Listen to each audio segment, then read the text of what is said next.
Arrivé à l'aéroport, je ne me sentais pas bien, car ce n'était pas comme ça que j'avais imaginé mon départ quand je disais à Kokou de venir me chercher. Pourquoi était-il tombé malade une fois arrivé là-bas? Monsieur Kokou, je suis vraiment désolée. Vous êtes vraiment courageux et j'admire tout votre combat.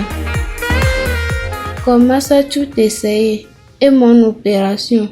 Toutes ces prises de sang ont servi à quoi? S'interrogeai-je.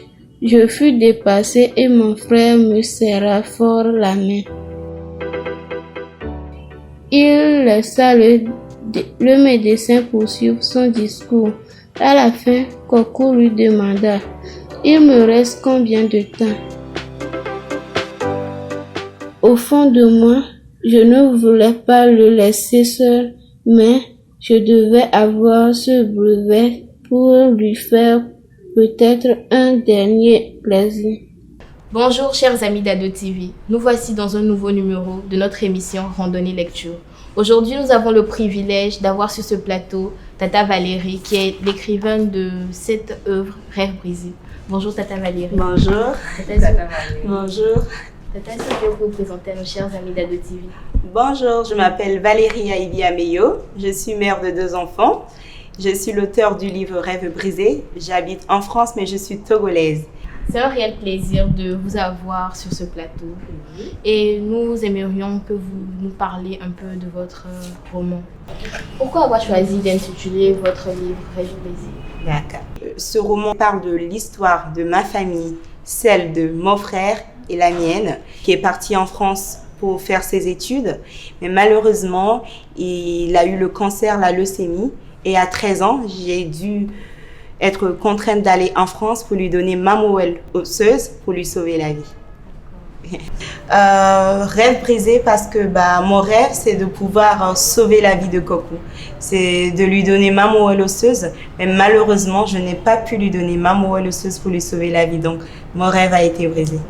Qu'est-ce qui vous a inspiré réellement pour écrire ce roman-là?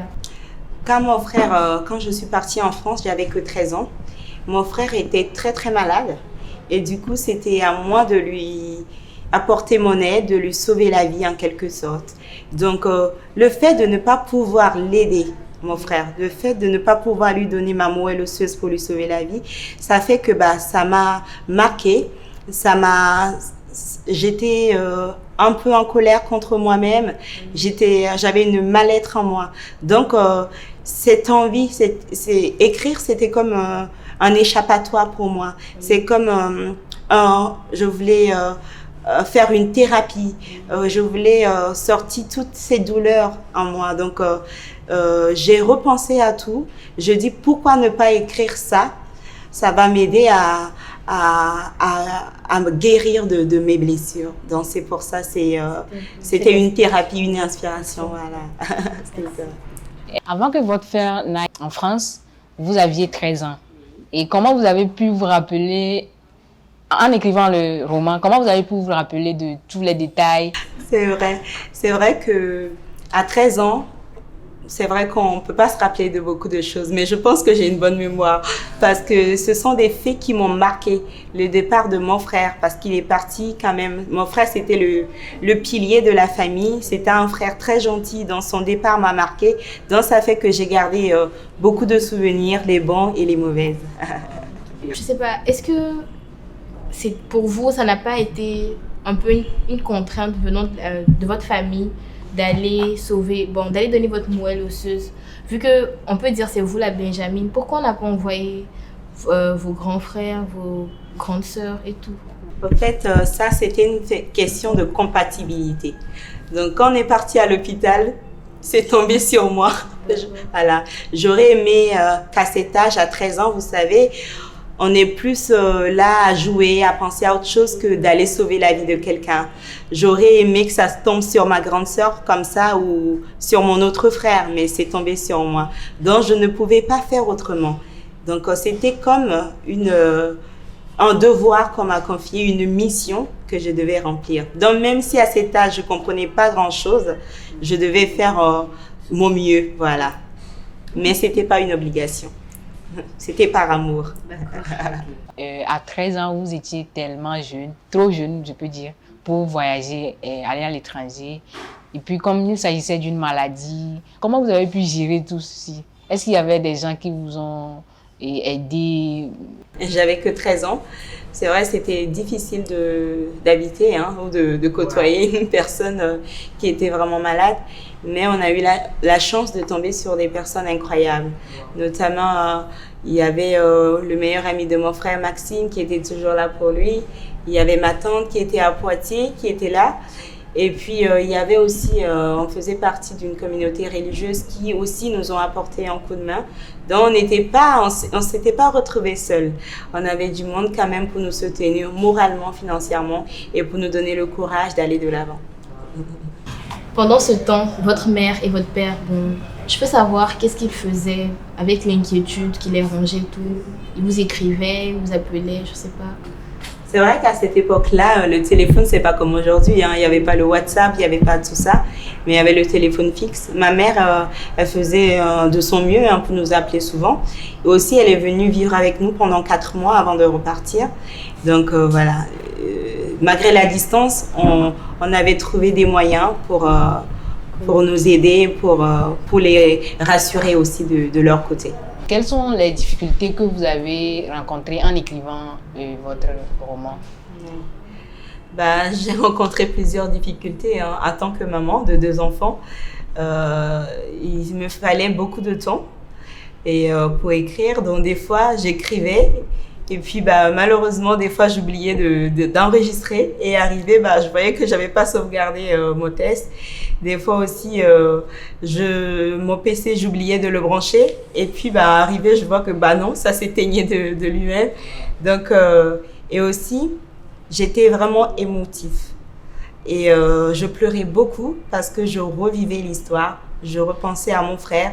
Donc, il y avait beaucoup de douleur, de tristesse en moi. Je pleurais énormément. Mais malgré les difficultés, je suis arrivée au bout. Combien d'années ça vous a pris? Bien, combien de temps ça vous a pris d'écrire votre roman? Beaucoup. J'avais commencé en 2014, mais j'ai pas eu le courage de le terminer parce que je repensais à tout encore. La douleur était présente et j'ai arrêté d'écrire en 2016. J'ai repris également, je n'ai pas pu. Et pendant le confinement, je me suis dit non, cette année, il va falloir faire quelque chose. Et puis, il y a mon ami Maxime qui était toujours là, qui m'a encouragée. Donc, voilà, j'ai mis de 2014 à 2021, je sais pas. Je suis pas très forte en maths, mais voilà, ça a pris des années. On pourrait alors dire que Covid vous a bien aidé à sortir votre livre? Oui, pendant le confinement, oui. Corona m'a aidé parce que avec le Corona, on était obligé de rester à la maison, enfermé. Alors, ça m'a permis de faire quelque chose que j'avais voulu faire depuis longtemps. Alors, pourquoi vous n'avez pas édité votre livre en France, vu que vous viviez là-bas et vous avez plutôt décidé l'éditer en Afrique, au Togo? Oui, je suis togolaise. J'ai voulu faire valoir l'œuvre de mon pays. Et quelles leçons, nous, adolescents, pouvons-nous tirer de ce livre? Je n'ai pas fait des grandes études, mais beaucoup de jeunes n'ont pas l'occasion d'aller loin dans les études. Peut-être c'est par rapport au coût financier, peut-être c'est parce que d'autres ils sont découragés. Mais moi, je n'ai pas pu faire des grandes études parce que dans mon livre, j'ai écrit, j'ai voulu être infirmière, mais je n'ai pas eu l'occasion. Mais j'ai dû me battre pour écrire ce livre aujourd'hui. Donc, on est adolescente, faut pas dire je n'arrive pas, je ne peux pas faire. Non, il faut se battre pour aller de l'avant. Alors, après avoir écrit le livre, est-ce que vous avez été libérée de vos peines? Vous savez, une douleur reste une douleur. Ça ne pourrait jamais partir du jour au lendemain parce que perdre un être cher, c'est quelque chose de très douloureux. Mais je suis libérée. Le fait d'écrire, le fait de mettre tout sur papier, ça m'a permis de sortir les émotions que j'avais en moi et ça m'a apaisée. Mais la douleur reste. Parce que je ne pourrais pas dire aujourd'hui, j'ai oublié mon frère. Je ne pourrais pas dire aujourd'hui, la douleur est finie, non. Parce que ça reste toujours. Mais je me sens libre aujourd'hui. Nous connaissons vos inspirations, nous connaissons vos difficultés, mais quel conseil vous pouvez donner à un adolescent qui veut écrire un livre à son âge? Quel conseil vous pouvez lui donner pour emboîter votre pas? Faut jamais dire je peux pas. Il faut écrire. Si tu as quelque chose que tu as envie d'écrire, tu écris. Si tu as ton ordinateur ou si c'est dans ton journal intime, tu le notes. Parce que tu as envie de dire quelque chose, tu as envie de t'exprimer. Tu mets tout sur papier et il ne faut pas dire il y a des erreurs, je ne sais pas écrire, je ne parle pas bien le français, je ne suis pas forte en français. Tu écris tout. Après, tu prends le temps de relire ce que tu as écrit. Tu vois, tu corriges des erreurs et après, tu te diriges vers quelqu'un qui est meilleur en français ou bien dans une maison d'édition. Eux pourront t'aider également à sortir ton œuvre. Mais il ne faut jamais dire non, je ne pourrais pas. Non, si tu as envie d'écrire, allez, fonce, écris. Ok, alors est-ce que vous avez suivi une formation avant d'écrire votre livre? Je n'ai pas eu de formation et c'est pas une inspiration. Vu que c'est mon histoire, c'est mon vécu. Donc j'avais tout dans ma tête. Je savais ce que je vivais, je savais ce que j'avais en moi. Donc j'ai pris mon ordi, je me suis mis à écrire. Mais je n'ai pas eu à faire des formations. Alors Tata, vous avez un mot de fin pour nos amis d'Ado TV? Quelles que soient les difficultés, quels que soient les problèmes, quel que soit ce qu'on endure dans notre vie, il ne faut pas baisser les bras. Parce que moi, par rapport à tout ce que j'ai vécu avec Coco, la douleur, et quand je suis arrivée au Congo, comment je devais me débrouiller toute seule encore, comment j'ai pu rencontrer les gens qui m'ont fait du mal, je me suis dit, il ne faut pas que je me laisse abattre, il ne faut pas que je me laisse me décourager. Donc les gens, à travers ce livre, pourront voir le courage, comment j'ai pu aller de l'avant. Donc j'incite tout le monde à le lire parce qu'il n'y a pas que la douleur, il n'y a pas que la tristesse dans ce livre, il y a aussi les encouragements dedans. N'ayez pas peur d'aller chercher le livre, n'ayez pas peur de le lire.